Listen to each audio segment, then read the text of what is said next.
Hi friends, good morning. ఎలా ఉన్నారు? బాగున్నారా? Welcome back to my channel. This is Souji cooking blogs అండి. ఇదైతే వచ్చేసి సండే కదా ఫ్రెండ్స్. వచ్చేసి ఇక మనం వీక్ అంతా మొత్తం ఏవో ఒక ఐటమ్స్, కర్రీస్ అని, పప్పు అని, చట్నీస్, సాంబార్ అని తింటూనే ఉంటాం.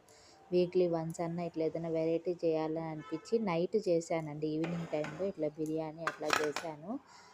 బిర్యానీ అదే రైతా చేశాను బిర్యానీలోకి. కొంతమంది అయితే ఇక్కడ హైదరాబాద్, తెలంగాణలో అయితే గుత్తొంకాయ మసాలా ఎక్కువ చేస్తారండి.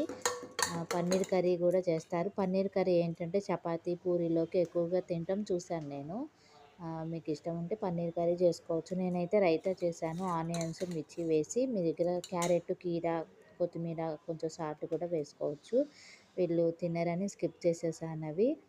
మంచిగా వేడి వేడిగా బాస్మతి రైస్ తోటి చేస్తే ఇష్టంగా తిన్నారు ఫ్రెండ్స్. వచ్చేసి మనం సాటర్డే వరకు బాక్సెస్ పెడతాం. పిల్లలు కూడా స్కూల్లో మంచిగా అంటే వేడిగా